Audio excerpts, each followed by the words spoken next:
Sanyun remembers Ji Young saying that he spent too much energy in everything he did, and the teacher says there's nothing more common and more stupid than dying of exhaustion and battle. In other words, efficiency was the #1 quality a hunter needed. He calls on a kid up front who's already startled man, asks who his ability is, and he replies that he's a construction sorcerer. That's just like our boy man never even heard of that. The professor wants to know the range of the ability and he says 100 meters maximum. Then the professor asks if he can decompose ores and things like that in a physical structure. The guy hesitates a second before answering and the professor immediately hits him with several questions. Wanting to know how many kilos he can handle at once, how fast he can manipulate things, and what materials he works with best. Then hits him with it, says if he doesn't know any of that, he's a failure. He doesn't even know himself, let alone imagine understanding the enemy. With the amount of information he has, it's impossible for him to build a strategy and battle. Sanyun's just watching, thinking that the poor guy didn't even do anything and already got wrecked.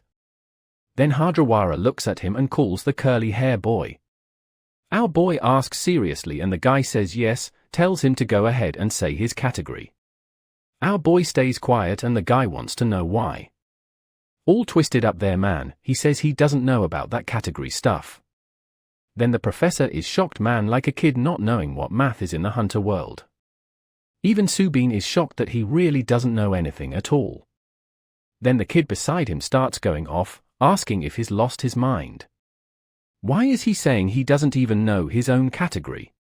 When that day on the boat he was acting all full of himself. Sanyun says that was the first time he'd ever heard about that construction source or stuff. Subin staring wide-eyed, asking if he really doesn't know anything. And he just walks off saying to forget it and that he should just focus on learning. Apparently he thought about teaching the kid, but gave up real quick. He's there in the middle of everyone staring, thinking there's something weird about this place. But look at the advantage that sneaky guy has, right man?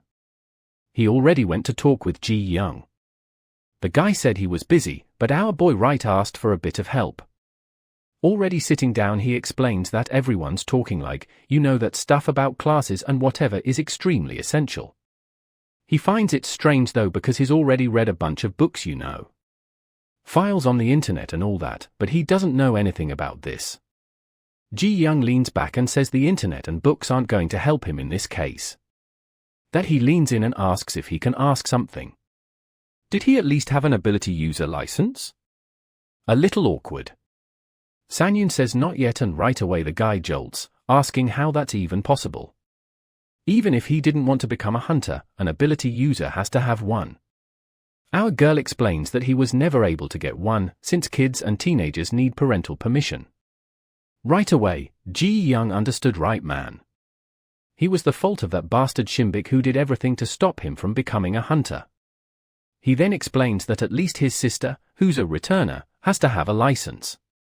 But while she's all confused, asking a license for what? Ji Young apparently got a call from Ji Young, right? And is just finding this out now too. At that moment he closes his phone and our boy says it's fine. When he becomes an adult, he'll get one. But the guy says he's screwed if that's the case. Also, he wants to know how the kid's been training if he doesn't know anything. Sanyun says he always trained physically with Ji Young. But Ji Young always said he couldn't teach much about the boy's ability because it was too complex. And he had no idea what it was about. But Ji Young says that wasn't the case. For sure, he didn't do it not because he didn't know, but because he couldn't. Our boy confused as why. And the guy says that when you register, you have to sign a special license. And it basically creates a pact. That pact is what ensures that any hunter with a license informs others about abilities. That connection links all the hunter's energy, so it's something impossible to break. That's why the information going around in the media or on the internet is just the tip of the iceberg. Besides that, most of the info is actually fake just to confuse everyone. Sanyun, confused, asked why there's so much restriction on this control. And obviously, Ji Young says it's because abilities are extremely dangerous by nature. Even the most insignificant ability user could kill countless people, depending on how they use it. And the problem is that an ability is invisible. You can't just take it out of someone's hand like a gun. That makes deaths caused by them even harder to trace or understand. For everyone to learn this power easily, public safety would go back about 100 years when there was death everywhere. Our boy is just scratching his head. He had never heard anything about all this. And young man is just like me. Realizing this kid is amazing and went through hell because of that damn father who didn't teach him anything and made sure he had no chance. Even so, the boy impressed him. He had well-trained instincts. And it was bizarre that he'd gotten this far under such unfavorable conditions. Now he's happy because he's sure the kid does have talent. He then tells the boy that at least there's good news. Even without a license, students of this academy will get the necessary qualification. He hands him a blue cube and says it's called Blue Cube. The name fits. And this gave access to the exclusive information network for hunters. It was for him now. He was going to send him a message later. And you should study the sites he organized as much as possible. Sonim stands up and the guy just tells him not to let anyone know he doesn't know anything. This being the most prestigious school in the hunter world, which is certain elitism when it comes to abilities. And he doesn't want him screwing up his chances of joining the student council right from the start. But right man, he already knows he messed up, but says he'll be careful. Meanwhile, Sonim also received a cube, but that one's red. The girl tells her to give it a press. The thing opens up and with that, she's confirmed as a student. A little window pops up there and the woman says it's just like ChatGPT. Just ask anything about hunters and it'll answer. She's shocked and the thing is going to tell her everything and the cube says yes. Just ask and it'll speak. She gets ready and then asks if it knows about the incident that happened in Mapo 7 years ago. She wants to know exactly what went down that day. The system replies that the words are ambiguous and it's not understanding. What kind of incident is she referring to? She's about to say it's the one where countless people died and her father was there. But the woman already interrupts and says that kind of question isn't a good idea. How about asking something exactly like the questions her friends ask? Shortly after, the teacher tells her to take a look at the school chat apparently. Some anonymous messages inviting people to eat, others posting cat pics. Soyeon says it looks pretty normal and the woman says yeah, the students are actually normal. Not crazy in the head like certain people. Until a message pops up asking who was in Hunter Theory class today. There was a guy there who seemed to not know absolutely anything. The person asks what his name was and someone else replies that it was some guy named Jae-Soonian. Seems like the boy doesn't even know his own category.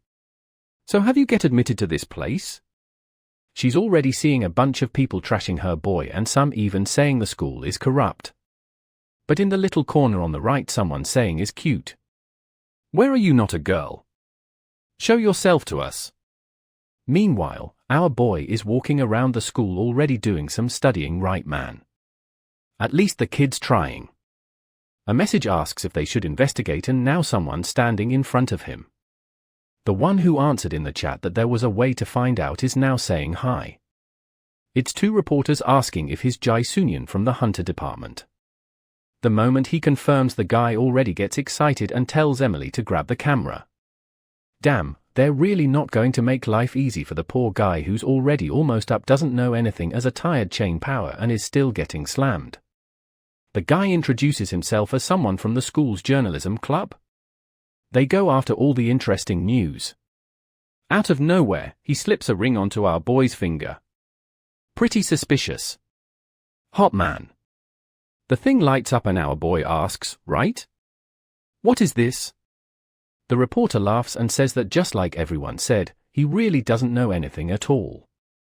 That thing was a rank measuring device and already confirmed his rank F out of nowhere. The guy raises his arm and says a rank F got accepted as a hunter.